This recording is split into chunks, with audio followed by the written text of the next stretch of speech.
बहुत बहुत धन्यवाद आप सबका। शाखा के अध्यक्ष श्री हेमंत जी, शाखा के सचिव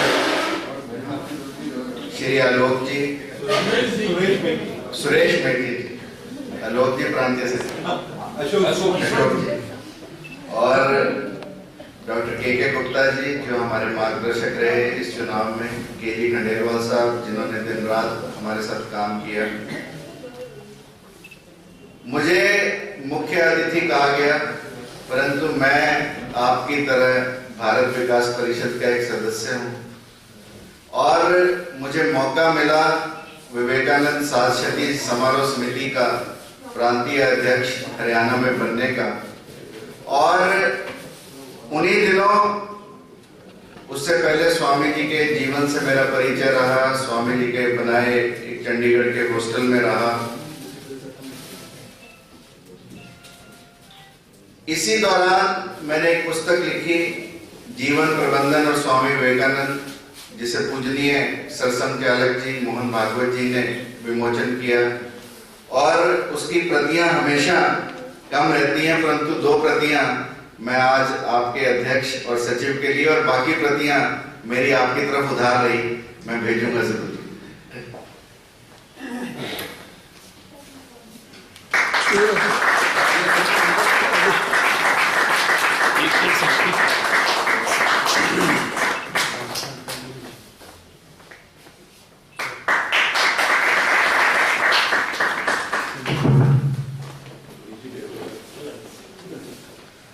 आंखों का डॉक्टर हूं, इसलिए सबसे पहली बात अपनी आंखों से शुरू करूंगा। मेरा जो भी ये प्रेजेंटेशन है, इसका मूल क्या है? ऐसे ही डायस पर सुबह से देखकर सुबह से दोपहर तक मैं पेशेंट्स को देखता हूं। लगभग 300 से 400 मरीज रोज देखने होते हैं, इसलिए ये भी एक टाइम मैनेजमेंट का तरीका है कि स्टूल पर मरीज बैठे उठे समय ले, तो मैं खड़ा हो गया, खड़े होकर देखता हूं। एक दिन एक मरीज आया, अक्सर जो मरीज आते हैं किसी के पास एक चश्मा होता है, किसी के पास 2 चश्मे होते हैं। एक दिन एक मरीज आया, वो 3 चश्मे लाकर उसने मेरे डायस पर रख दिए। छोटी सी जगह थी डायस पर। मैं बड़ा परेशान हुआ, मैंने कहा उठा उठा उठा कि क्या 3-3 चश्मे लेकर घूम रहा है। फिर मेरे मन में आया कि इससे पूछ तो लूं कि ये 3-3 चश्मे लेकर क्यों घूम रहा है। मैंने उसे कहा भाई ये किस लिए है? कहता डॉक्टर साहब ये एक दूर देखने के लिए। मैंने कहा समझ में आता है। दूसरा डॉक्टर साहब, मैंने कहा पास देखने के लिए। मैंने कहा ये भी समझ में आता है। फिर मैंने कहा तीसरा, तो उसने कहा इन दोनों को ढूंढने के लिए। तो मैंने कहा कि जब तूने 3 रखे हैं तो आज मेरी बात एक और मान, तू एक चौथा चश्मा और रख। उसने कहा डॉक्टर साहब अब तक तो 3 से परेशान थे, अब चौथे की बात करते हो। मैंने कहा देख, तूने दुनिया को बाहर से देखने के लिए 3-3 चश्मे रखे, कभी तूने अपने अंदर भी झांका? अपने अंदर देखने के लिए, अपने अंदर झांकने के लिए तो ये चौथा चश्मा रख। और ये मेरी प्रेजेंटेशन जो मैं आप सबके सामने प्रस्तुत करूंगा, ये एक चौथा चश्मा है, जो स्वामी विवेकानंद के जीवन से ली गई कुछ कहानियां जो आपको प्रेरित करेंगी कि हम भी स्वामी विवेकानंद की तरह अपने जीवन में अपने अंदर झांकने की कला को सीखें। और जब जब हम अपने अंदर झांकेंगे तो जितने भी भारत विकास परिषद के उद्देश्य, संपर्क, सहयोग, संस्कार, सेवा और समर्पण कहने नहीं पड़ेंगे, अपने आप से हमारे अंदर उद्भासित हो जाएंगे, उद्घटित हो जाएंगे, अपने आप से हमारे जीवन में होने लगेंगे। केवल और केवल आवश्यकता एक है कि वो चौथा चश्मा लगाने की, अपने अंदर झांकने की। और इसी अपने अंदर झांकने के लिए हम स्वामी जी के जीवन से क्या क्या प्रेरणा ले सकते हैं। मेरा ये सौभाग्य है क्योंकि स्वामी विवेकानंद का काफी संपर्क अलवर से रहा, और अलवर कम से कम 3 बार वो आए, ज्यादा भी आए हो, परंतु जीवनियां जो कहती हैं 3 बार वो आए। और उन तीनों बारों की अलग अलग घटनाएं हैं, उनकी कुछ विवेचना मैं जब किसी पर्टिकुलर सब्जेक्ट पर आऊंगा तो आप लोगों से करूंगा। स्वामी जी के जीवन को जब जब देखता हूं, जब जब पढ़ता हूं, तो ये कुछ लाइनें हैं जिनमें मैं स्वामी जी के जीवन को संक्षिप्त में आप लोगों को बता सकता हूं। गमों की आंच पर आंसू उबाल कर देखो। आंखों का डॉक्टर होना तो आंसू फिर आएंगे। गमों की आंच पर आंसू उबाल कर देखो, बनेंगे रंग किसी पर डाल कर देखो, तुम्हारे दिल की पीड़ा भी कम होगी जरूर, किसी के पांव का कांटा निकाल कर देखो, किसी के पांव का कांटा। ये स्वामी जी का जीवन, जिन्होंने अपनी मोक्ष प्राप्ति को छोड़कर, अपनी सिद्धियों को छोड़कर केवल और केवल दरिद्र की सेवा को भगवान की सेवा माना।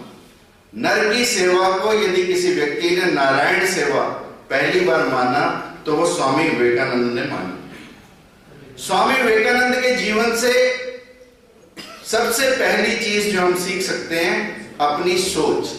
जैसा मैंने अभी कहा कि हमारी सोच बहिर्मुखी ना होकर अंतर्मुखी हो, भौतिकवादी ना होकर आध्यात्मिक हो। स्वामी विवेकानंद की सोच भी ऐसी ही थी। स्वामी विवेकानंद जब घर में खाने को रोटी नहीं थी, पहनने को कपड़े नहीं थे, परमहंस के पास गए और परमहंस से कहा कि क्या मां काली जिसकी आप पूजा करते हो वो मेरे परिवार का पेट भर सकती है? तो रामकृष्ण परमहंस ने कहा कि मुझसे क्या पूछता, जा और स्वयं मां काली से पूछ ले। रामकृष्ण परमहंस काली के मंदिर के बाहर ही बैठा करते थे। उन्होंने कहा मुझसे क्या पूछता, जा मां से मांग ले। विवेकानंद अंदर गए, साक्षात मां के दर्शन किए। और जब कोई व्यक्ति मां के दर्शन कर ले तो मांगने को बचता ही क्या।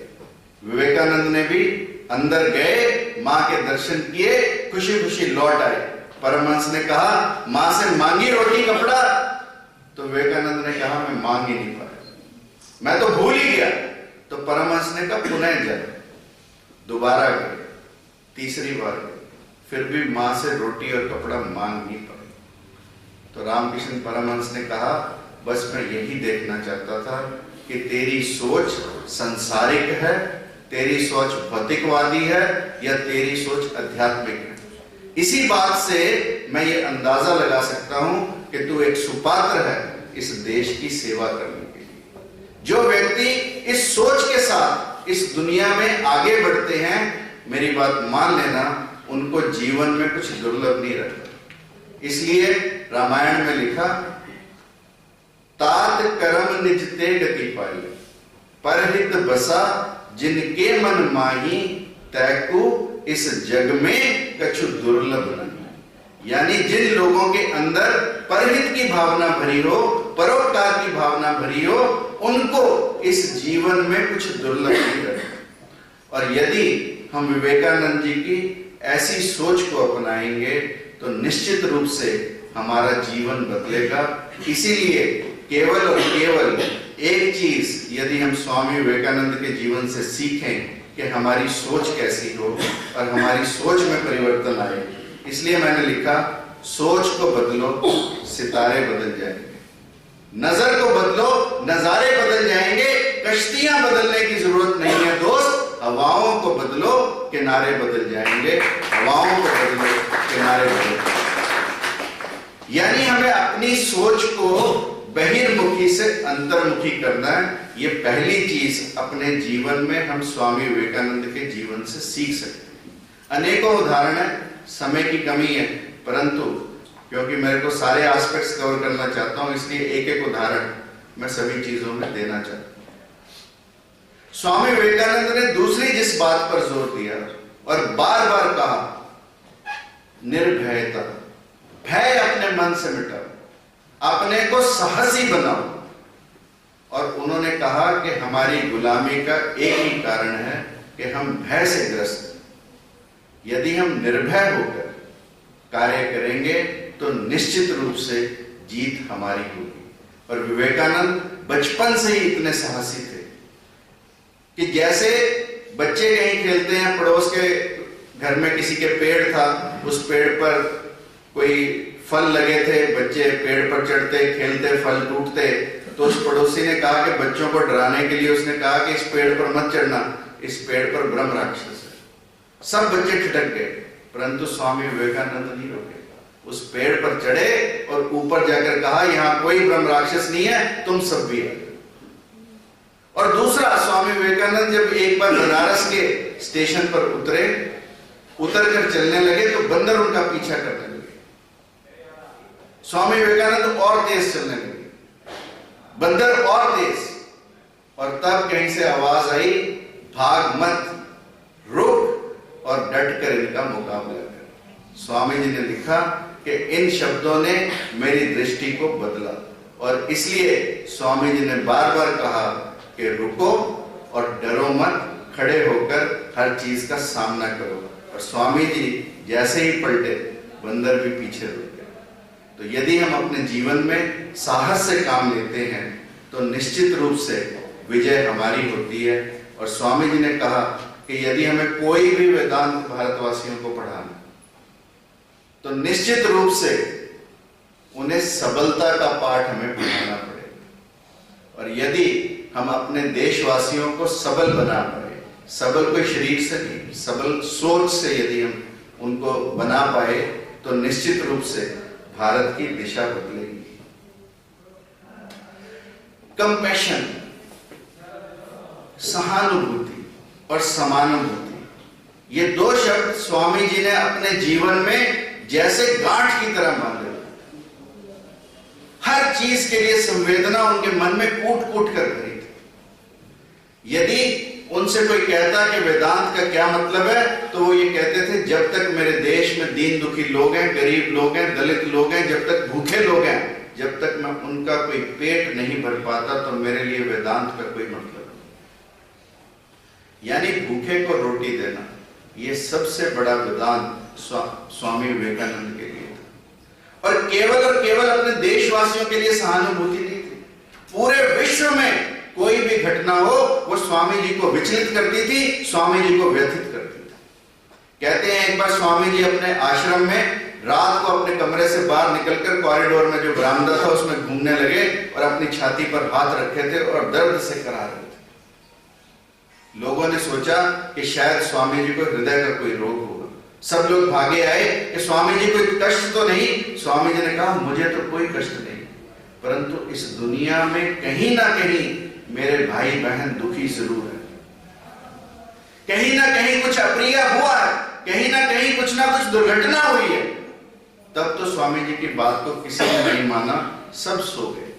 और जब सुबह अखबार आए, रेडियो पर सब लोगों ने सुना कि उसी समय, जिस समय स्वामी विवेकानंद अपने दिल पर हाथ रखकर कहा रहे थे, बरामदे में घूम रहे थे, फिजी में एक ज्वालामुखी फटा था जिसमें हजारों लोग मारे गए थे। यह है उस व्यक्ति की संवेदना, यह है उस व्यक्ति की समानुभूति, यह है उस व्यक्ति की सहानुभूति, जो विश्व में कहीं भी किसी के लिए भी कुछ भी अप्रिय हो तो वो व्यथित हो, वो विचलित हो। तो स्वामी जी चाहते थे कि हम सब में भी ऐसी संवेदना जगे। आज समय यह है कि यदि हम रोड पे जा रहे हैं, कोई एक्सीडेंट हो जाए, कोई करहा रहा हो, कोई मर रहा हो, तो हम उसकी परवाह नहीं करते, हम पास से अपनी गाड़ी लेकर चले जाते। तो स्वामी विवेकानंद का दर्शन, सबसे बड़ा दर्शन ये था कि जब कोई मुश्किल में है, जब कोई कष्ट में है, जब कोई दुखी है, तो उसके दुख से हम भी दुखी हों, ये स्वामी जी का दर्शन था। स्वामी जी जब विदेशों में गए तो उन्हें मखमली बिस्तर मिलते थे, परंतु स्वामी जी कभी उन पर सोए नहीं। हमेशा जो नीचे दरी पड़ी होती थी, उस दरी पर सोते थे। और कहते हैं जब सुबह दूसरे लोग उनसे मिलने आते थे तो उनका जो सराहना था, जो पिल्लो था, वो गीला मिलता था।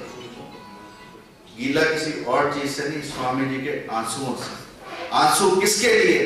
कि मैं विदेश में किस लिए आया? मैं अपने देश के दुखी दीन व्यक्तियों की दुख को मिटाने के लिए, दीनता को मिटाने के लिए। एक तरफ मेरा देश है जहां 80% से ज्यादा लोग भूखे सोते हैं, और एक तरफ अमेरिका जैसा देश जहां पर 80% से ज्यादा लोग खाकर ज्यादा छोड़ देते हैं। खाते कम है, छोड़ते ज्यादा है। ऐसे देश में व्यथित होना एक संत के लिए, वहां पर रहकर भी भारतीयों के लिए संवेदना को जागना, ये स्वामी जी के ही चरित्र का एक हिस्सा था। स्वामी जी के एक मित्र थे बलराम दास, उनकी मृत्यु हुई, स्वामी जी फूट फूट कर रोते। सब लोगों ने कहा स्वामी होकर रोते हो, तुम तो ऋषि महाराज हो, तुम तो संत हो, फिर भी रोते हो।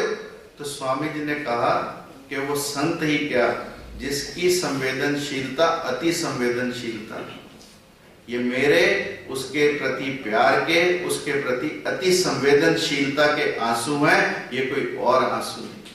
ऐसी अति संवेदनशीलता हमारे लिए, हमारे भाइयों के लिए, हमारे देशवासियों के लिए जगे, ये स्वामी जी का दर्शन है। अंधेरे बहुत तुम सितारे बनो, डूबते के लिए तुम किनारे बनो, इस जमाने में बेसहारा बहुत, तुम सहारे ना लो, बस सहारा बनो। ये स्वामी जी का दर्शन।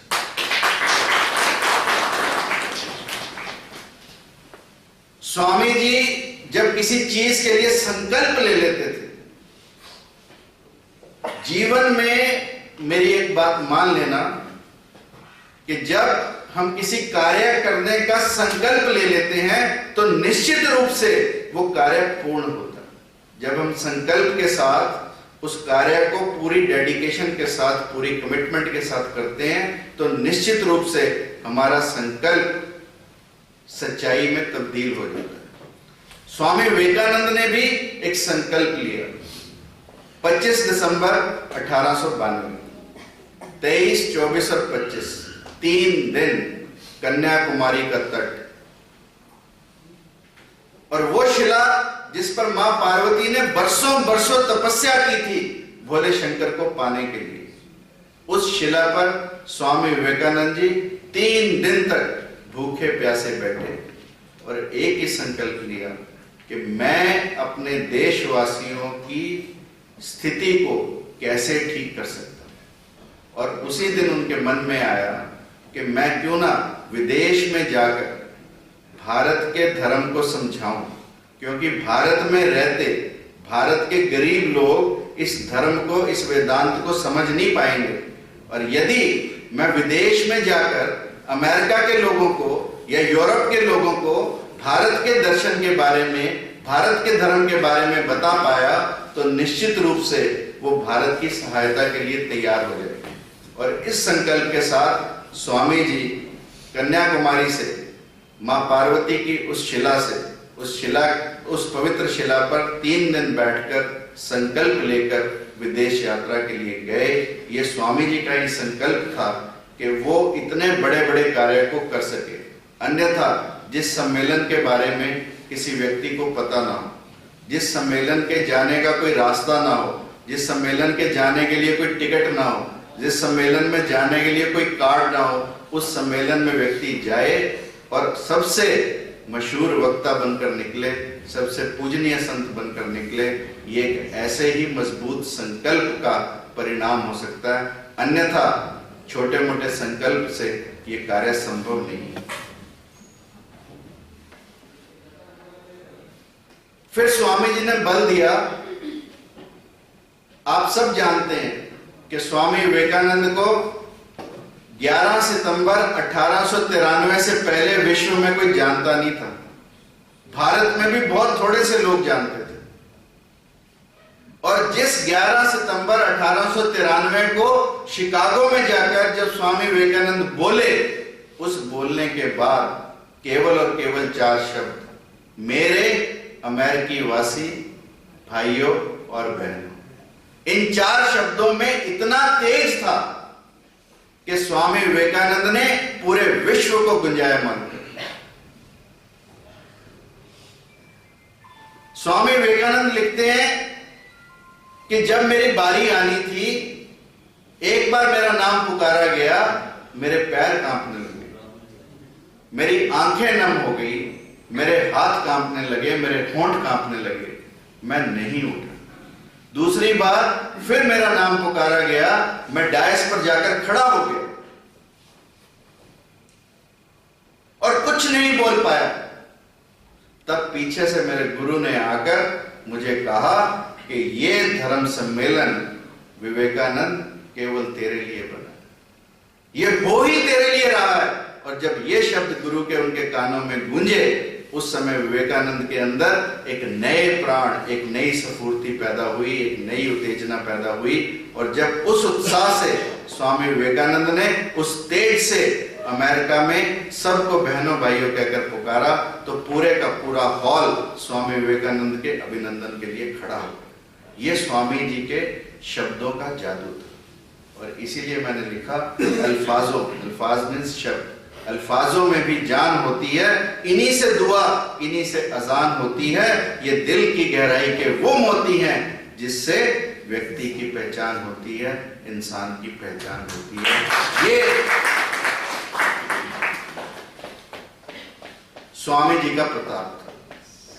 स्वामी जी के जीवन का एक और अर्थ, स्वामी जी ने कहा कि आप जिस कार्य का भी संकल्प लो, फिर सारी शक्ति को एक जगह पर केंद्रित करो।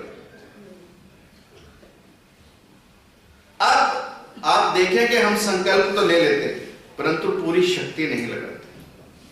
आप लोगों ने, जितने भी लोगों ने सर्कस देखी होगी, आप देखो, एक हंटर लिए एक ट्रेनर,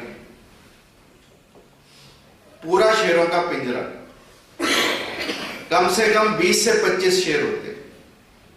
कभी हमने सोचा कि एक व्यक्ति जंगल के 25 राजाओं को अपने चाबुक पर नचा सकता है? वो शेर जिसमें इतनी ताकत है। आप देखें कि जो ट्रेनर अंदर होता है, वो हंटर के साथ एक स्टूल रखता है, 4 पांव स्टूल के, वो शेर के मुंह की तरफ उस स्टूल को करता है। अब शेर ये फैसला नहीं कर पाता कि ये वाला पांव आगे आएगा, ये वाला आएगा, ये आएगा या ये आएगा। उसका जो फोकस है वो टूट जाता है। तो इतना शक्तिशाली शेर, फोकस टूटने से, अपनी शक्ति का केंद्र टूटने से, अपनी शक्ति को केंद्रित ना कर पाने से एक ट्रेनर के हाथों बड़े आराम से बैठ जाता है और उसकी हर बात को मानने लगता है। ये यदि हम अपने जीवन में इस फोकस को पैदा कर पाए, फोकस को ना टूटने दें, तो निश्चित रूप से स्वामी विवेकानंद ने कहा कि हमें प्रत्येक व्यक्ति के अंदर मानव से महामानव बनने की क्षमता है। आवश्यकता क्या है? आवश्यकता है कि प्रत्येक व्यक्ति के अंदर कोई दिव्यता है, सुप्त शक्ति है, उन सुप्त शक्तियों को जागृत करने की। यदि हम उन सुप्त शक्तियों को जागृत कर पाए तो निश्चित रूप से हम अपने ध्येय में सफल हो सकते हैं। तो इसलिए स्वामी विवेकानंद का हमेशा कहना था कि यदि, स्वामी विवेकानंद ने तो यहां तक कहा कि यदि मुझे पुनः शिक्षा प्राप्त करनी पड़े, यदि मैं दोबारा कॉलेज में पढ़ने चला जाऊं, तो मैं केवल और केवल एक चीज की शिक्षा लूं, वो है फोकस। इतना इंपॉर्टेंट हमारी लाइफ में ये फोकस है। और इस फोकस से स्वामी जी क्या क्या कर पाए? कहते हैं जब मेरठ में स्वामी जी थे तो अखंडानंद उनके साथ उनके गुरु भाई थे। वो रोज लाइब्रेरी में जाएं और सर जॉन लैबेक का साहित्य का एक वॉल्यूम ले। 14 दिन में स्वामी जी ने 14 वॉल्यूम पढ़ दिए। लाइब्रेरियन को लगा कि ये कोई मजाक कर रहे हैं, ये सिर्फ पन्ने पढ़ते होंगे। और जब लाइब्रेरियन ने एक दिन, स्वामी जी गए लाइब्रेरी में, स्वामी जी से कहा कि यदि आप बुरा ना माने तो मैं इस साहित्य का कुछ आपसे पूछूं। और जो जो प्रश्न उस लाइब्रेरियन ने स्वामी जी से किए, स्वामी जी ने पृष्ठ संख्या के साथ उन प्रश्नों के उत्तर दिए। तब उसने कहा कि ये कैसे संभव है? तो स्वामी विवेकानंद ने कहा कि ब्रह्मचर्य, अभ्यास और केंद्रीकरण यदि हम अपने जीवन में ला पाए तो हम अपने जीवन में सब कुछ कर सकते हैं जो मैंने किया। एक छोटा बच्चा, उसको हम कोई चीज पढ़ने के लिए देते हैं, जैसे WOMANM सिखाते हैं, तो फिर बाद में धीरे धीरे वो इकट्ठा वुमेन पढ़ने लगता है। ऐसे ही स्वामी जी ने कहा कि हम तो केवल इतना ही सिखाते हैं कि आप शब्द बना लो, और यदि हम फोकस पूरा अपने जीवन में रखें तो हम पूरे पेज को एक शब्द की तरह पढ़ सकते हैं। ये स्वामी विवेकानंद ने कहा। और केवल भारत में ही नहीं, बाहर जाकर जर्मनी में गए तो वहां पॉल डायसन से मिले। वो भी एक बहुत बड़ा साहित्यकार, बहुत बड़ा कवि था। उसने एक नया कविता का संग्रह लिखा था, स्वामी जी को दिया और कहा कि स्वामी जी मैं आपके लिए कॉफी बना कर लाता हूं। वो कॉफी बनाने गया, वापस आया तो उसने देखा कि पुस्तक साइड पर रखी। उसको बहुत बुरा लगा। उसने कहा स्वामी जी क्यों मेरी पुस्तक या मेरा कविता का संग्रह अच्छा नहीं लगा? स्वामी जी ने कहा मैंने तो पढ़ दिया। अब उसको लगा कि 1100 पेज की किताब, 11 मिनट भी नहीं हुए और एक आदमी उसको पूर्ण रूप से पढ़ दे। उसने कहा स्वामी जी मैं ये बात नहीं मानता। फिर उसने स्वामी जी से कहा कि ये 4 लाइनें मेरी कविता की कहां पर लिखी है? तो स्वामी जी ने उसे पृष्ठ संख्या भी बताई और ऊपर से यह भी बताया कि कितनी लाइन। सुनकर अचंभित हो गया पॉल डायसन। उसने कहा ये कैसे संभव है? स्वामी जी ने कहा साधना से सब कुछ संभव है। तब पॉल डायसन ने लिखा कि मैं एक ऐसे संत को मिला जिसकी मेमोरी फोटोजेनिक थी, जिसकी स्मृति फोटोजेनिक थी, यानी उनकी आंख जिस चीज को देख ले पूरे का पूरा फोटो खींचकर दूसरे को दोबारा से रिप्रोड्यूस कर सकती है। ये स्वामी विवेकानंद कर पाए और वो बार बार कहते थे कि प्रत्येक व्यक्ति ऐसा कर सकता है। और स्वामी विवेकानंद के जीवन के अनेकों उदाहरण हैं जब स्वामी जी ने ऐसा किया। कहते हैं एक बार स्वामी जी शिकागो की किसी सड़क पर जा रहे थे, रास्ते में एक नदी का पुल था। स्वामी जी ने देखा कि कुछ बच्चे निशाना लगा रहे हैं, उनका निशाना ठीक जगह पर लग नहीं रहा। स्वामी जी हंसे। जब स्वामी जी हंसे तो उन्होंने कहा कि हंसते क्यों हमारे ऊपर, तुम लगा कर दिखाओ। स्वामी जी ने रिवॉल्वर ली, निशाना लगाया, बिल्कुल ठीक जगह पर लगा। तो उन बच्चों ने कहा आपने कहां से ट्रेनिंग ली? तो स्वामी विवेकानंद ने कहा मैंने अपने जीवन में रिवॉल्वर ही पहली बार पकड़ा। तो बच्चे बड़े अचंभित हुए कि ये कैसे संभव है? तो स्वामी जी ने कहा कि अपने जीवन में यदि हम अपने जीवन को साधना से, ब्रह्मचर्य से और एक संकल्प से अपने जीवन में यदि कार्य करें तो निश्चित रूप से हम कुछ भी कर सकते हैं। अब वो तो अमेरिका के बच्चे हुए, भारत के बच्चे थोड़ी थे। उन्होंने स्वामी जी को एक ड्रम पे खड़ा कर दिया और गोलियां चलाने लगे और स्वामी जी से कहा अब जो तुम पाठ हमें पढ़ा रहे थे आप पढ़कर सुनाओ। गोलियां चलती रही, स्वामी जी अपना भाषण निरंतर देते रहे। क्यों? क्योंकि उन्होंने अपने जीवन को, अपने शरीर को साध लिया था और उस साधना के दम पर स्वामी जी ने अमेरिका में वो कर दिखाया, असंभव से संभव कर दिखाया, जो किसी ने सोचा भी नहीं था वो कर दिखाया। इसीलिए मैंने लिखा भटको ना अपने पथ से तो सब कुछ पा सकते हो प्यारे, तुम भी ऊंचे उठ सकते हो, छू सकते हो नभ के तारे, छू सकते हो नभ के तारे। दान की प्रवृत्ति, जनरस। एक छोटा सा बच्चा, आज आप उसे कोई नई चीज लाके दे दो, दूसरे बच्चे को हाथ नहीं लगाने देगा। यह भारत में सबसे बड़ा नुकसान हो रहा है न्यूक्लियर फैमिली का। ज्वाइंट फैमिली में जब संयुक्त परिवार थे तो बच्चों के अंदर शेयरिंग, बच्चों के अंदर टॉलरेंस, बच्चों के अंदर पेशेंस अपने आप से थी। परंतु आज ज्यों-ज्यों हम घर से बाहर निकले हैं, घरों में बिखराव आया है, घर टूटे हैं और जैसे जैसे हमारे घर टूटे हैं बच्चों की शेयरिंग ही खत्म हो गई। और यहां एक ऐसा बच्चा था जिसके जन्म दिवस पर मां ने नए कपड़े लाकर दिए और जैसे ही मां नए कपड़े दे रही थी इतने में एक भिखारी आया।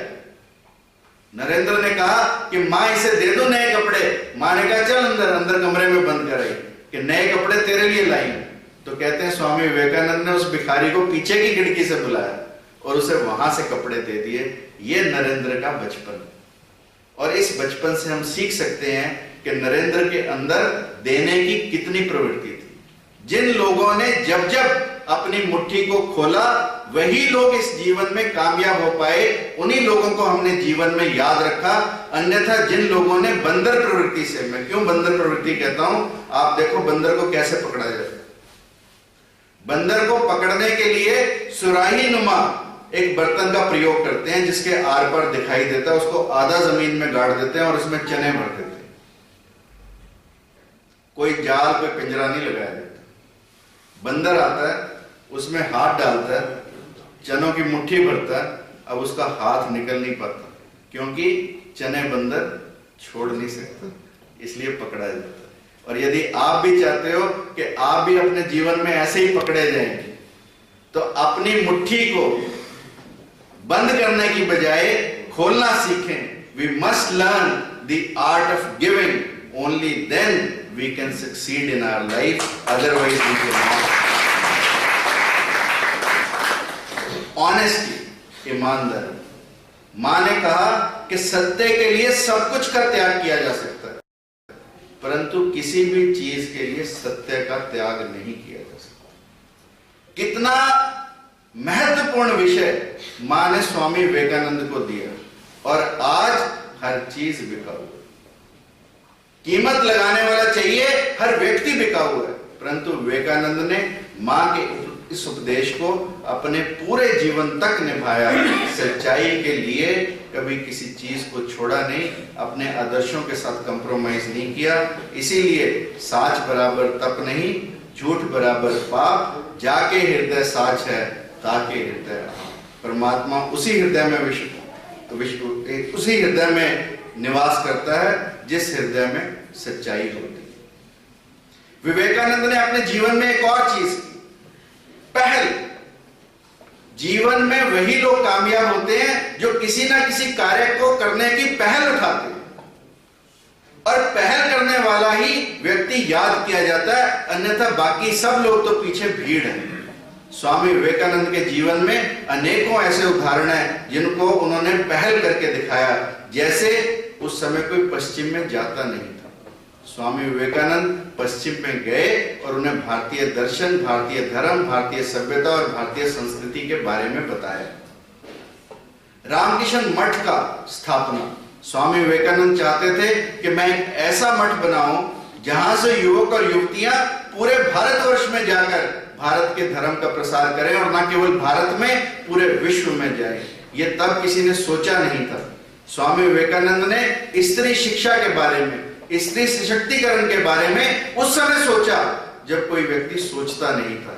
तब स्त्री केवल और केवल एक वस्तु थी। स्वामी विवेकानंद पूरे बंगाल से चला, चाहे वो राजा राममोहन राय थे, चाहे देवेंद्रनाथ टैगोर थे, सब लोगों ने स्त्री सशक्तिकरण पर काम किया, और स्वामी विवेकानंद ने निवेदिता को अपने साथ जोड़कर स्त्री सशक्तिकरण की पहल की, और निवेदिता ने पहला कन्याओं का विद्यालय कलकत्ता में स्थापित किया। ये स्वामी विवेकानंद की देन है। और स्वामी विवेकानंद ने खेलते खेलते कैसे ध्यान लगाया जाए, जैसे कबीर ने कहा कि बुद्धे बुद्धे कैसे ध्यान लगाया जाए, रविदास ने कहा जूते गाड़ते गाड़ते कैसे ध्यान लगाया जाए, ऐसे ही स्वामी विवेकानंद ने खेलते खेलते कैसे ध्यान लगाया जाए, इस चीज की पहल की, जिसकी चर्चा मैं आगे करूंगा। स्वामी विवेकानंद कितने ही देशों में गए, परंतु अपनी राष्ट्रीयता को कभी नहीं भूले। एक सच्चा राष्ट्रीय संत क्या हो सकता है, ये स्वामी विवेकानंद के जीवन से हम सीख सकते हैं। कहते हैं स्वामी विवेकानंद जब बहुत पॉपुलर हो गए, जब लोग उनकी बहुत चर्चा करने लगे, तो उनको अनेकों उपहार भी मिलने लगे। जहां जाते वहां लोग उपहार भेंट करते। एक दिन एक भारतीय ने स्वामी विवेकानंद को पूरा पश्चिमी परिधान दिया और कहा, स्वामी जी यदि आप एक बार डाल लेंगे तो मुझे अच्छा लगेगा। स्वामी विवेकानंद ने कहा, तूने इतने प्यार से दिया तो डालूंगा जरूर। स्वामी विवेकानंद ने जूते भी डाले, पैंट भी डाली, कोट भी डाला, टाई भी लगाई, और ऊपर अपना साफा लगाकर, जो राजस्थान में ही बांधना उन्होंने सीखा था, राजस्थान का साफा, यहीं अलवर की धरती पर स्वामी विवेकानंद ने साफा बांधना सीखा था, वही साफा लगाए। स्वामी विवेकानंद बाहर आए तो उस व्यक्ति ने कहा कि स्वामी जी जब आपने सब कुछ ही डाला तो एक हैट और लगा लेते। तो स्वामी विवेकानंद ने कहा कि मस्तक पर तो मेरा भारत रहेगा, मस्तक पर तो मेरा देश रहेगा, विचारों में तो मेरा देश रहेगा। यह है स्वामी विवेकानंद की राष्ट्रीयता। और स्वामी विवेकानंद जब विदेशों में घूमकर पुनः भारत की धरती पर आए तो लोगों ने कहा, पत्रकारों ने पूछा, स्वामी जी इतनी भोग विलास की चीजों से जब आप धूल भरी मिट्टी में दोबारा आए हैं तो आपको कैसा लगता है? स्वामी विवेकानंद ने कहा कि जब मैं भारत से गया था तो मैं भारत से प्यार करता था, और जब मैं विदेशों में रहकर वापस आया हूं तो मैं भारत से प्यार नहीं करता। मैं भारत की पूजा करता हूं। ये स्वामी विवेकानंद के उद्गार हैं अपने देश के लिए। ऐसे संत को आज हम सब मिलकर अपना नमन करते हैं। दिल से निकलेगी ना मर के भी वतन की उल्फत, मेरी मिट्टी से भी खुशबुए वतन आएगी। ये भगत सिंह,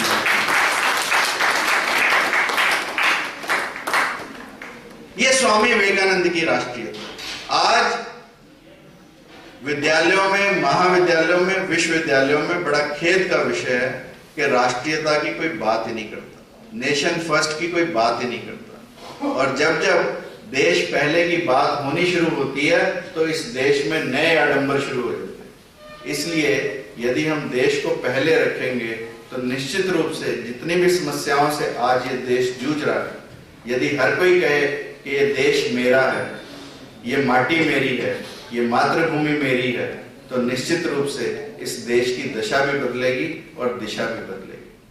स्वामी जी के अंदर ज्ञान इतना था कि प्रोफेसर राइट ने कहा कि यदि मैं अमेरिका के सारे प्रोफेसर्स एक हॉल में लाकर बिठा दूं, उनका जितना भी ज्ञान है वो स्वामी विवेकानंद के ज्ञान के आगे थोड़ा पड़े। ये प्रोफेसर राइट ने कहा उनसे मिलने के बाद। और स्वामी विवेकानंद ने 3 भविष्यवाणी की। 1897 में स्वामी विवेकानंद ने कहा कि 50 साल के बाद भारत निश्चित रूप से आजाद होगा। 1897 में 50 जोड़ दो, 1947 भारत आजाद होगा। स्वामी विवेकानंद ने दूसरी भविष्यवाणी की कि भारत आजाद होने के बाद भौतिकवादी होगा। और आज भोग विलासता में भारत डूबता जा रहा है। स्वामी विवेकानंद ने तीसरी बात कही कि अमेरिका भारत से पहले आध्यात्मिक होगा, और अमेरिका में अध्यात्म को आज लोग एक्सेप्ट करने लगे। आप लोग विश्वास नहीं करेंगे, 18,000 करोड़ डॉलर अमेरिका हमारे वेदों का ट्रांसलेशन कराने पर खर्च कर। अमेरिका ने जब हमारे योग को योगा बनाया तो हमने अपनाया। अमेरिका ने हमारे आयुर्वेद को आयुर्वेदा बनाया तो हमने अपनाया। इसलिए जब जब पश्चिम से हवा आई तो हमने अपनाया। हम क्यों पश्चिम से हवा आने का इंतजार करें? जो चीज हमारे देश में है क्यों ना हम उसे अपनाएं, और क्यों ना हम उन्हीं मूल्यों को लेकर आगे बढ़ें ताकि हम इस देश को एक नई दिशा दे सकें। स्वामी जी ने फिर कहा कि चीन भारत पर अटैक करेगा, और चीन ने किया 1962 में। दूसरा, स्वामी जी ने यह कहा कि सबसे पहले लेबर की क्रांति रशिया में होगी। उस समय कहा जब कोई नहीं मानता था, क्योंकि लेबर का जो प्रणेता था कार्ल मार्क्स वो जर्मनी में था। सब लोग ये सोचते थे यदि मजदूर क्रांति होगी तो सबसे पहले जर्मनी में होगी, परंतु इतिहास गवाह है कि 1912 में सबसे पहली मजदूर क्रांति रशिया में हुई, जहां जार को हटा दिया गया और लेनिन का राज्य स्थापित हुआ। ये स्वामी जी का दूरदर्शिता थी, ये स्वामी जी का ज्ञान था, और ये केवल और केवल ऐसे व्यक्ति के तप, तेज और जप से ही अंतर ज्ञान हो सकता है जैसा स्वामी जी का व्यक्तित्व था। अन्यथा स्वामी जी ने जितनी भी बातें कही वो सब की सब सच्ची साबित हुई। और स्वामी जी ने जब जब ये बातें, क्योंकि इतिहास ही इस बात की गवाही दे सकता है, जब स्वामी जी ने कहा तो शायद किसी ने ना माना हो, परंतु आज निश्चित रूप से हम कह सकते हैं कि स्वामी जी ने जो आज से 117 वर्ष पहले बातें कही थी वो पूर्ण रूप से सत्य थी। और आज तो ऐसे, आज वो काबिल हुए जो कभी काबिल ही ना थे, आज वो कुर्सियों पर हैं जो कभी दौड़ में शामिल ही ना थे। यानी आज जितना जो नॉन डिजर्विंग लोग हैं वो सबसे आगे हैं, जो चापलूस किस्म के लोग हैं वो सबसे आगे हैं, जिन लोगों में गुण है, जिन लोगों में ज्ञान है वो सबसे पीछे नजर आते हैं। इसलिए समय बदला है, परंतु समय को हमें बदलना है। समय ने करवट ली है, परंतु उसको करवट लेने से हमें रोकना है और फिर से पुनः भारतीय मूल्यों को स्थापित करना है। यह स्वामी जी का संदेश। स्वामी जी के अंदर लॉयल्टी, निष्ठा, वफादारी कूट कूट कर भरी थी। और जब स्वामी जी विदेश जाने लगे और अपनी माँ के पास गए तो माँ भी तो देखना चाहती थी कि ये विदेश में जाने के लायक है कि नहीं। माँ ने एक चक्कू उठाया और विवेकानंद को पकड़ा दिया और फिर उससे वापस मांग लिया। विवेकानंद ने तेज हिस्सा चाकू का अपनी तरफ रखा और जो उसका ब्लंट हिस्सा था वो अपनी मां की तरफ किया। जब माँ ने ऐसा देखा तो माँ ने कहा, जा तू कहीं भी रह, विजयी भव, क्योंकि तेरे अंदर दूसरों को बचाने की भावना है, दूसरों के परहित की परोपकार की भावना तेरे अंदर है। और इस परहित की भावना से, परोपकार की भावना से तू जहां भी जाएगा वहीं विजयी होगा। ये छोटी छोटी बातें स्वामी विवेकानंद के जीवन की यदि हम अपनाएं तो निश्चित रूप से हमारा जीवन बदलेगा। रविंद्रनाथ टैगोर से रोमा रोला ने पूछा कि मैं भारत को जानना चाहता हूं, तो रविंद्रनाथ टैगोर ने कहा कि केवल और केवल विवेकानंद को पढ़ लो, केवल और केवल विवेकानंद को जान लो, भारत में जानने के लिए कुछ और बचेगा ही। यह रविंद्रनाथ टैगोर ने कहा स्वामी विवेकानंद के बारे में, जो उनसे होगा सो वो करेंगे, जो हमसे होगा सो हम करेंगे, जफा के आदि जफा करेंगे, वफा के बंदे वफा करेंगे। मेडिटेशन, ध्यान अवस्थित नरेन का खेलते खेलते ध्यान लग जाता था, खेलते खेलते ध्यान लग जाता। और जब एक दिन वो खेल रहे थे, ध्यान मग्न हो गए और इतने में काला नाग आ गया, बाकी सब बच्चे भागे, स्वामी विवेकानंद अपने ध्यान में रहे, काला नाग आया, स्वामी जी के सामने बैठा, फुंकारा होगा और फिर वापस चला गया।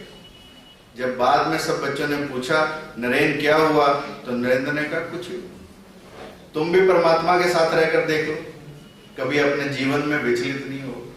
और जीवन में जब भी किसी का संग मांगे, हम परमात्मा का मांगे। ओमर खयाम एक बहुत बड़े सूफी संत हुए। ओमर खयाम एक दिन जंगल से जा रहे थे, नमाज का समय हुआ, नमाज पढ़ने लगे, उनके साथ उनका एक शिष्य था, इतने में एक शेर आ गया। शेर को देखते ही शिष्य तो नमाज छोड़कर पेड़ पर चढ़ गया, परंतु ओमर खयाम अपनी नमाज पढ़ते रहे। नमाज पूरी हुई, शिष्य नीचे उतरा, शेर वापस जा चुका था, दोनों चल दिए। जाते जाते जंगल में ओमर खयाम ने एक जोर से चांटा अपनी गाल पे मारा। शिष्य ने पूछा गुरुदेव क्या हुआ, तो ओमर खयाम ने कहा कि कुछ नहीं, एक मच्छर था। अब शिष्य बड़ा परेशान हुआ कि जब शेर आया तो ओमर खयाम बड़े आराम से नमाज अदा करते रहे, और जब एक मच्छर आया तो इतने विचलित हुए कि जोर से चांटा अपने गाल पे दे मारा। उसने कहा गुरुदेव इसका भेद क्या है, तो ओमर खयाम ने जो कहा वो हम सब के लिए समझने की बात है। ओमर खयाम ने कहा जब शेर आया तो मैं परमात्मा के साथ था, और जब मच्छर आया तब मैं तेरे साथ था, ये फर्क है। यदि हम संगत मांगे तो केवल और केवल परमात्मा की, और साथ मांगे तो केवल और केवल परमात्मा का, बाकी सब छूट जाएगा। और यही विवेकानंद ने इसके माध्यम से कहना चाहा कि हम केवल और केवल जब हम परमात्मा के साथ होते हैं तो हम निडर होते हैं, हम निर्भय होते हैं, तब कोई भी हमारा बाल बांका नहीं कर सकता। इसलिए स्वामी विवेकानंद ने साधना पर जोर दिया। हम लोग बाहर बाहर का कार्य करते रहते हैं, कभी अपने मन को मूंढने का कार्य नहीं करते। इसलिए कबीरदास जी ने लिखा, केसो क्या बिगाड़िया, बालों ने तेरा क्या बिगाड़ा है, जो मुंडे सो बार, मन को काहे ना मूंढिए, जामे विषय विकार। जिस मन में विकार पैदा होते हैं उसको मूंढने का हम कभी प्रयत्न नहीं करते, और यदि अपने मन को मूंढने का यानी अपने मन को ध्यानावस्थित करने का हम प्रयास करेंगे, हम प्रयत्न करेंगे, तो निश्चित रूप से परमात्मा भी हमारा साथ देगा, और हम अपने कार्य में न केवल सफल होंगे, अपने जीवन को सार्थक भी बनाएंगे। स्वामी जी के जीवन में अनूठेपन की अनेकों घटनाएं। जब स्वामी जी ने कुछ ना कुछ भिन्न किया बाकी लोगों से, जैसे स्वामी जी का मठ बन रहा था, उन्हीं दिनों में कलकत्ता में प्लेग फैला था। रामकृष्ण मठ को बनाना स्वामी विवेकानंद का एक स्वप्न था, और उन दिनों वो हिमालय में थे। तब उन्हें संदेश मिला कि प्लेग के रोगियों की दवा कम हो गई है। स्वामी विवेकानंद ने कहा कि उस प्लॉट की जिसकी रजिस्ट्री होनी थी उसके कुछ पैसे दिए थे, बाकी पैसे रखे थे मठ में रजिस्ट्री कराने के लिए। स्वामी विवेकानंद ने कहा मठ की जमीन की रजिस्ट्री रोक दो, और जो पैसे हैं वो प्लेग के रोगियों की दवा खरीदने में लगा दो। ऐसा कौन सा संत हो सकता है स्वामी विवेकानंद के अलावा। तो आज आप सबके माध्यम से मैं स्वामी विवेकानंद को उनके इस अनूठेपन पर शत शत नमन करता हूं। जैसा हम बार बार कहते हैं, अंधेरे से क्यों जलाएं, कम से कम एक दीपक जलाएं। माना कि अंधेरा घना है, परंतु दीपक जलाना कहां मना है। स्वामी जी के जीवन में अनेकों सुअवसर आए, हमारे जीवन में भी आते। परंतु हम फायदा नहीं उठा पाते। ऐसा कहते हैं 14,000 विचार प्रत्येक घंटे हमारे मन में से गुजरते हैं, कौन उस विचार को पकड़ता है, ये सोचने का विषय है। स्वामी विवेकानंद ने अपने जीवन में कभी भी किसी भी अवसर को जाने नहीं दिया। ऐसा कहते हैं कि जब एक बार उनके टीचर पढ़ा रहे थे तो उन्होंने किसी विषय पर चर्चा की और यह कहा कि यदि तुम ये ट्रांस देखना चाहते हो, यदि इस ट्रांस को देखना चाहते हो तो काली मां के मंदिर में परमहंस रहते हैं। सिर्फ इतनी सी बात को पकड़कर स्वामी विवेकानंद काली मां के मंदिर में परमहंस से मिलने पहुंच गए, और परमहंस से मिलने के बाद जो नरेंद्र का जीवन बदला या किसी परमहंस को जैसा शिष्य मिला, ये सारा जगत जानता है।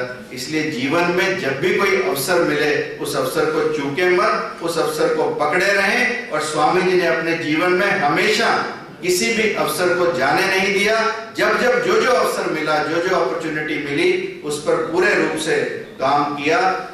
हमारे अंदर स्वामी जी ने कहा, सबके अंदर, प्रत्येक व्यक्ति के अंदर कोई ना कोई डिविनिटी है, और शिक्षा का उद्देश्य उस दिव्यता को बाहर निकालना।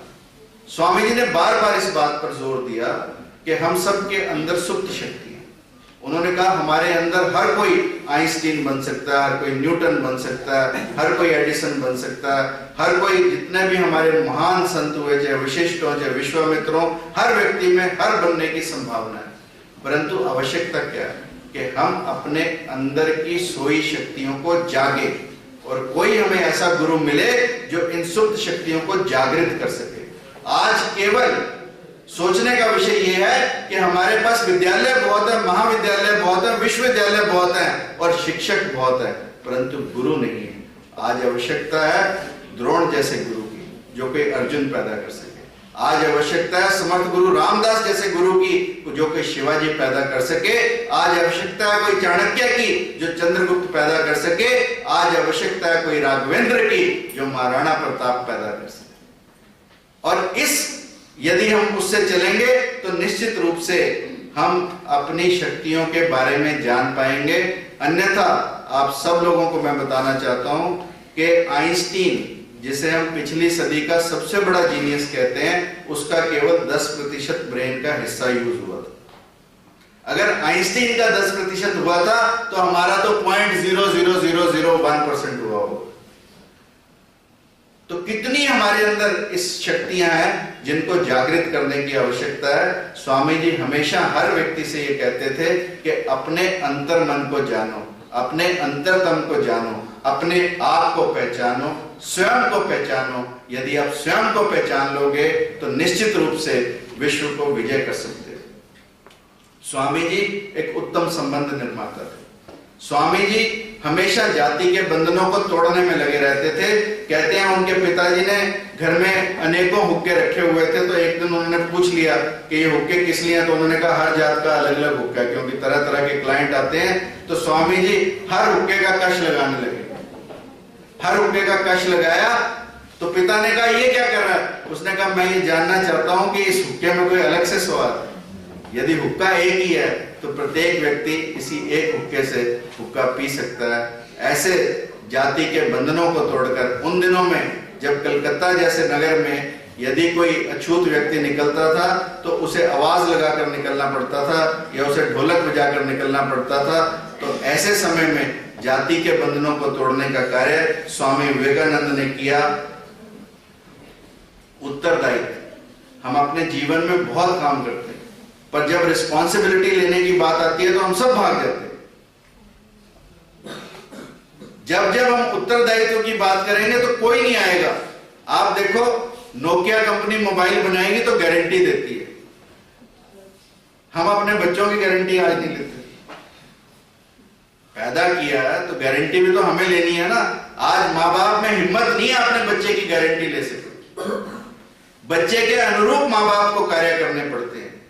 तो इसलिए समय बदल रहा है जब हमें अपने उत्तरदायित्व को निभाना है, जब हमें अपने उत्तरदायित्व को अपनी आने वाली पीढ़ियों के लिए निभाना है। स्वामी जी के जीवन के अनेक उदाहरण हैं। आगे बढ़ता हूं। सेल्फ एस्टीम, स्वाभिमान। स्वामी जी ने हमेशा कहा कि मेरा कार्य भारत के अंदर भारतीयों के स्वाभिमान को जगाना, और उस स्वाभिमान को जगाने के लिए उन्होंने अनेकों अपने जीवन में ऐसे उदाहरण थे, जब जब अंग्रेज उनके सामने आए, स्वामी जी किसी बात से डरे नहीं, किसी बात से घबराए नहीं, हमेशा डट कर उनका मुकाबला किया।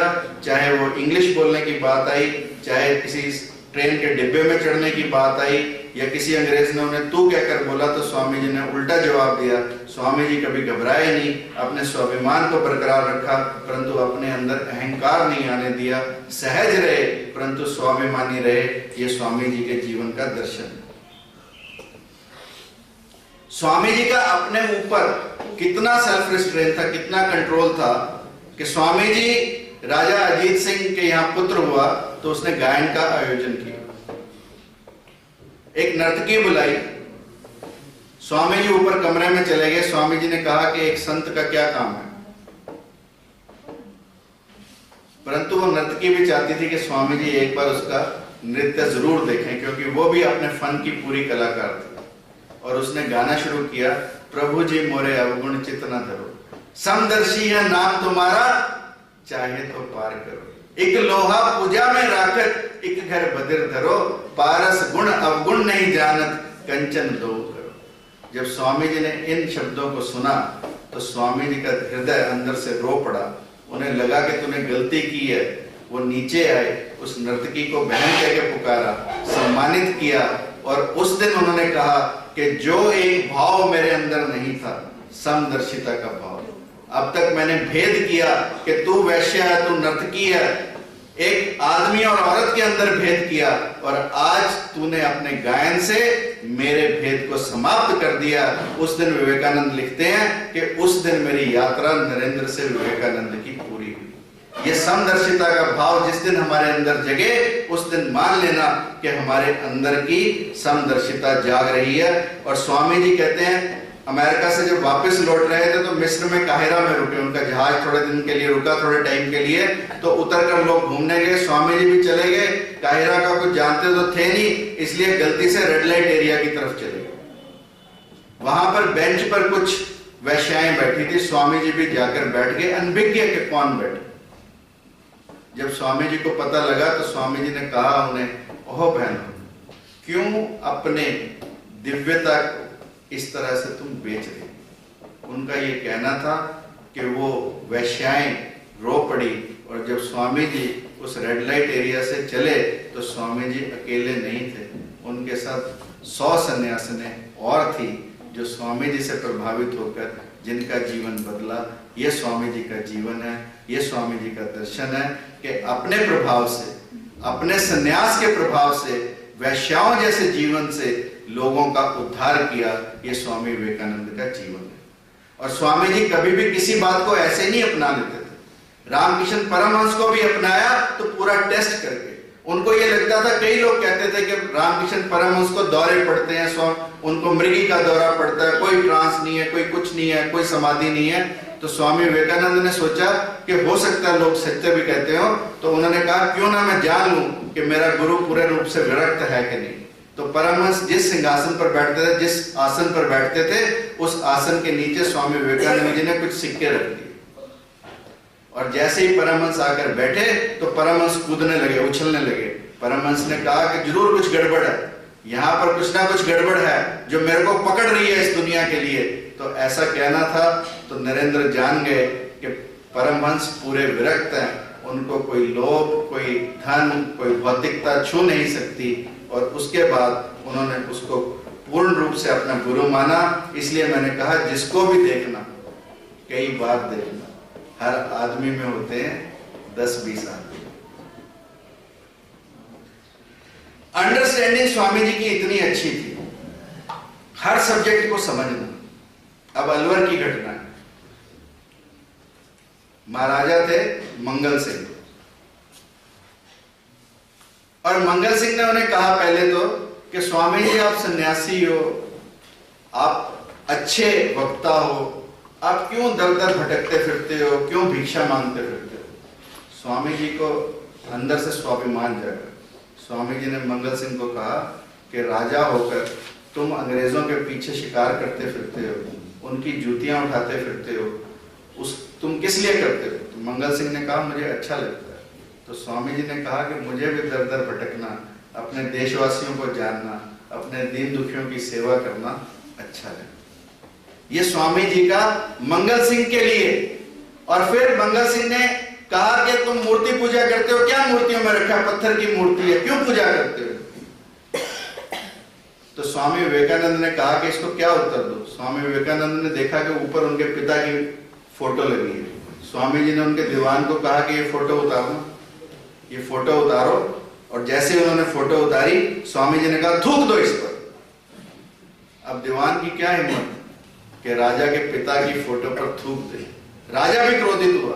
राजा ने कहा कि मेरे पिता की फोटो पर थुकवा रहे हो तुम, कैसे संत हो? स्वामी विवेकानंद ने कहा कि देखो ये तुम्हारे पिता तो नहीं।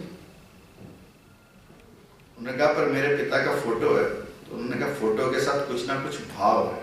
ऐसे ही जब हम पत्थर की पूजा करते हैं तो भले ही वो भगवान ना हो, परंतु भगवान के भाव उसके अंदर हैं, इसलिए हम उसकी पूजा करते हैं। इस तरह से इतना साधारण ढंग से स्वामी जी धर्म की व्याख्या करते थे, जिसको यदि व्यक्ति पहचाने तो निश्चित रूप से उसका जीवन बदल सकता है।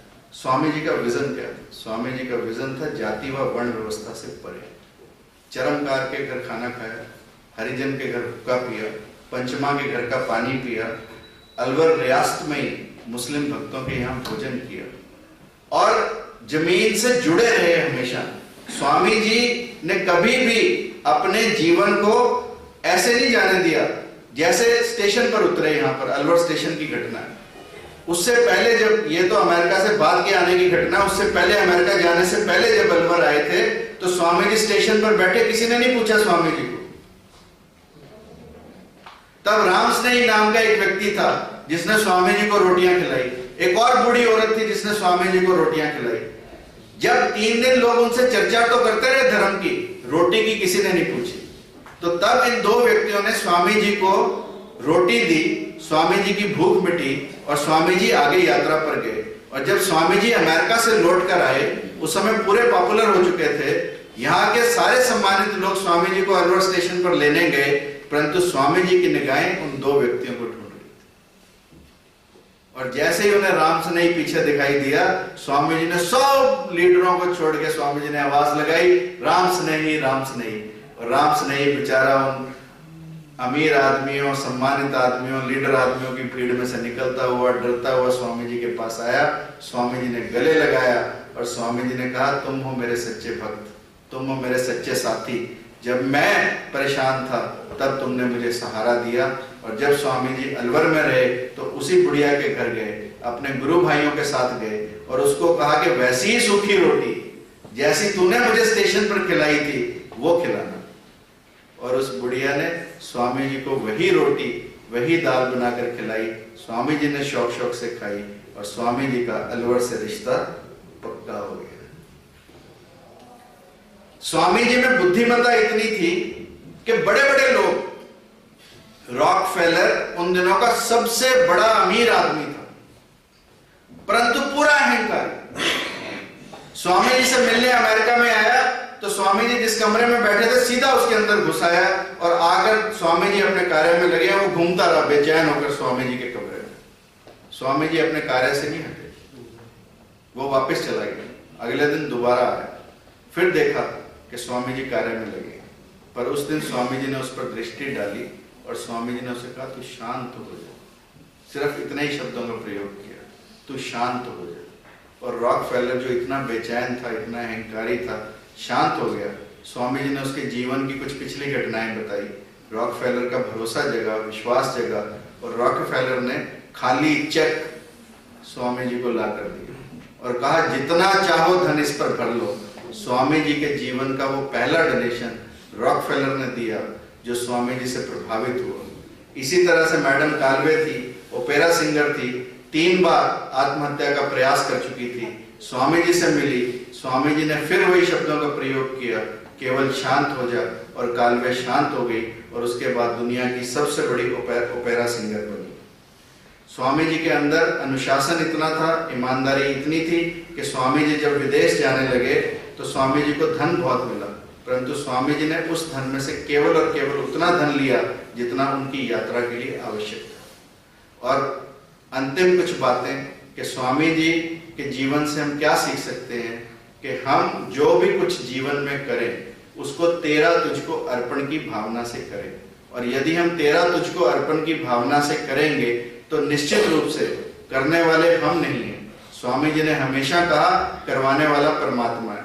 यदि करने वाले हम होते तो वही अर्जुन था, वही गांडीव था, वही तीर थे, भीलों ने मारा, भीलों ने पीटा। अन्यथा आप ये देखो कि स्वामी जी ने इसीलिए बार बार कहा कि मैंने जितना भी जीवन में कार्य किए वो केवल और केवल अपने गुरु की प्रेरणा से किए, मेरा उसमें कुछ नहीं है। जितनी भी मेरी अच्छाइयां वो सब मेरे गुरु की हैं, और जितनी भी बुराइयां हैं वो सब मेरी अपनी है। और इसलिए स्वामी जी हमेशा कहा करते थे कि अपनी डोर को अपने गुरु के हाथ में, अपनी परमात्मा के हाथ में दे दो तो निश्चित रूप से आपका जीवन बदलेगा। और इसीलिए मैंने लिखा डूबने का डर, डूबने का डर मुझे हो तो क्यों हो, मैं तेरा, साहिल तेरा, कश्ती तेरी और किनारा भी।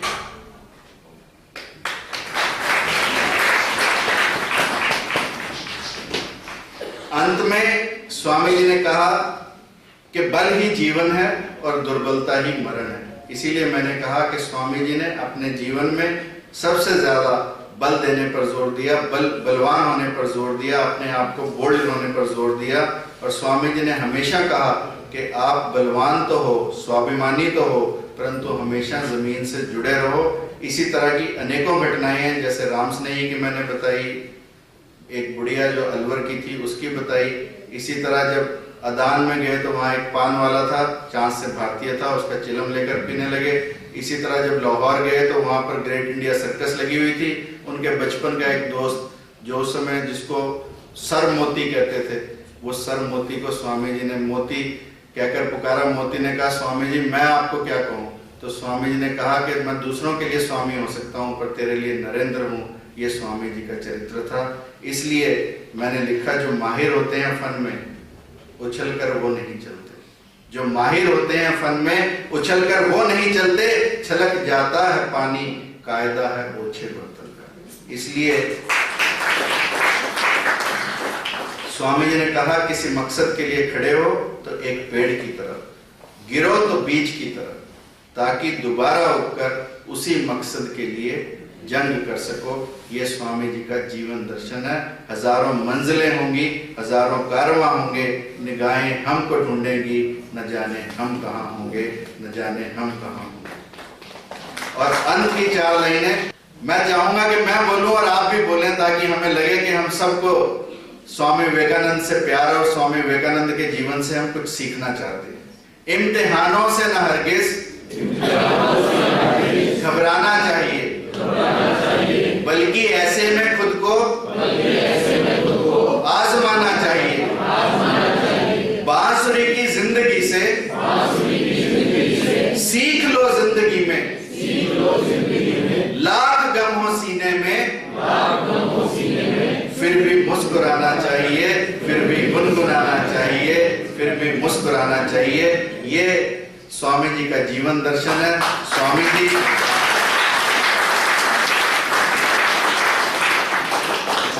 की प्यारी धरती पर, अलवर की धरती पर आप सब लोगों ने मुझे इतने प्यार से बुलाया, इतने मान से बुलाया और उससे भी ज्यादा प्यार से सुना। आप सबका बहुत बहुत आभार और आप सबके भीतर बैठे विवेकानंद को प्रणाम करता हूं और अपनी वाणी को विराम देता हूं। भारत माता की जय, भारत माता की। एक बार मुट्ठी बंद करो जोर से आप लोग। एक बार सब लोग उठाओ अपने हाथ, शॉल से बाहर निकाल के बैठो।